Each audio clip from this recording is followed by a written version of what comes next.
Assalamualaikum dan selamat sejahtera. Nama saya Muhammad Afizi bin Patrick dan saya akan membentangkan impact nautical tourism terhadap ekonomi. Nautical tourism atau pelancongan laut ini merujuk kepada aktiviti maritim seperti berperahu, kapal layar, kapal pesiar, sukan air, serta perkhidmatan dan infrastruktur tanahnya. Dalam jadwal tersebut terdapat berbagai definisi yang dikemukakan oleh para pengkaji yang terkenal. Salah satunya ialah Cardona pada tahun 2000. Menurut beliau, nautical tourism ini adalah percutian aktif yang bersentuhan dengan laut yang memudahkan semua jenis aktiviti riada nautika.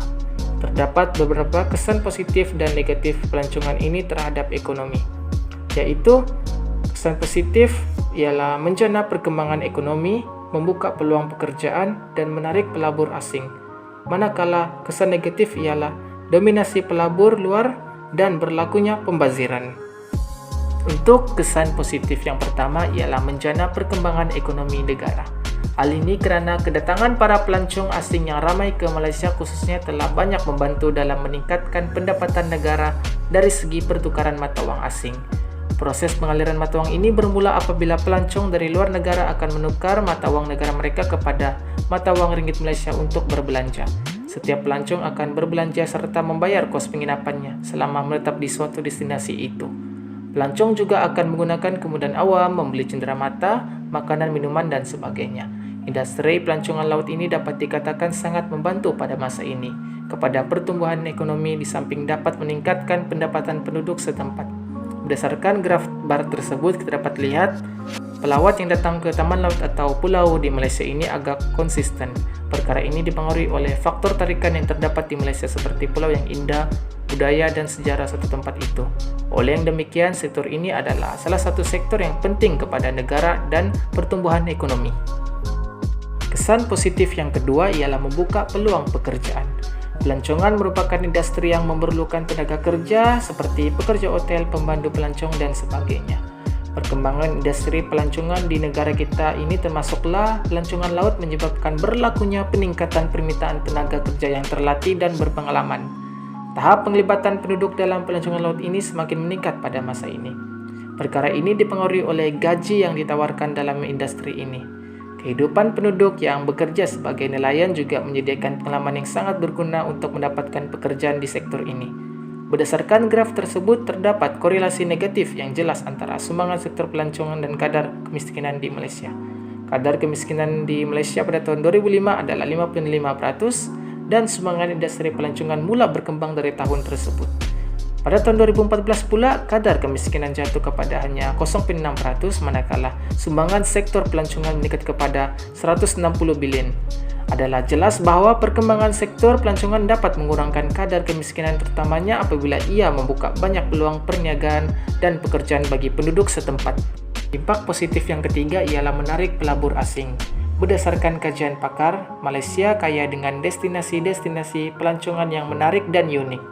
Perkara ini yang menjadi tumpuan ramai pelabur asing berani untuk melabur. Kegiatan pelancongan laut yang aktif ini memudahkan kerajaan menarik lebih ramai pelabur asing untuk menanam modal di negara kita.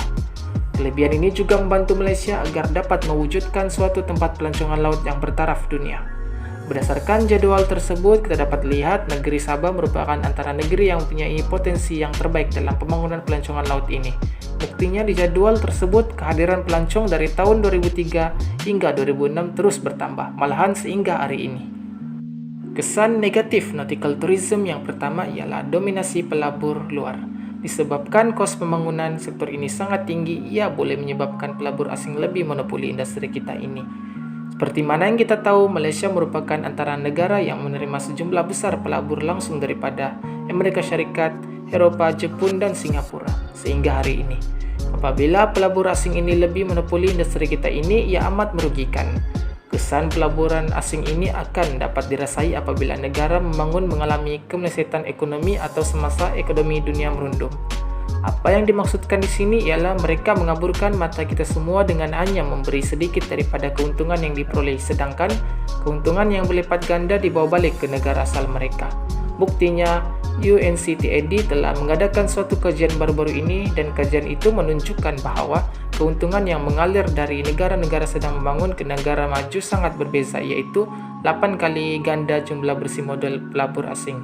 Oleh itu, kajian yang lebih mendalam perlu dilakukan sebelum memajukan industri ini. Kesan negatif yang kedua ialah berlakunya pembaziran. Walaupun industri ini menguntungkan, tetapi kos yang digunakan untuk mengindahkan kawasan-kawasan pelancongan ini terlalu tinggi. Sebagai contoh, untuk membangunkan Pulau Langkawi sebagai pusat pelancongan yang bertaraf dunia, pihak kerajaan dan swasta terpaksa melabur sebanyak 4,5 bilion. Kos yang terlalu tinggi ini tentulah lebih bermanfaat dan bererti seandainya disalurkan untuk memenuhi keperluan rakyat yang lebih mendesak. Contohnya membina lebih banyak rumah kos rendah untuk mereka yang masih tidak berumah. Dengan cara ini, kehidupan masyarakat kita, terutamanya di kalangan mereka yang miskin dan terabai, akan lebih terjamin. Selain itu, terdapat segelintir masyarakat yang tidak bijak untuk mengurus industri ini, yaitu mereka menggunakan bot atau kapal untuk seludup rokok atau menggedar dada. Oleh itu, kos yang tinggi dan pengurusan yang tidak bijak ini menyebabkan pembaziran berlaku. Kesimpulannya, pelancongan merupakan salah satu sumber utama pendapatan negara, terutamanya bagi negara yang mempunyai sumber alam semula jadi dan keindahan alam semula jadi yang banyak. Kedatangan para pelancong asing ke Malaysia khususnya telah banyak membantu dalam meningkatkan pendapatan negara daripada segi pertukaran mata uang asing, maka sektor pelancongan perlu diperluaskan. Hasil perkembangan pesat sektor pelancongan di kawasan tersebut akan menjadikan suatu kawasan tersebut sebagai pusat pelancongan yang terkenal dan dikenali umum maupun dunia. Oleh itu, pihak kerajaan perlu merancang strategi yang terbaik untuk memajukan industri ini. Itu saja daripada saya. Sekian, terima kasih.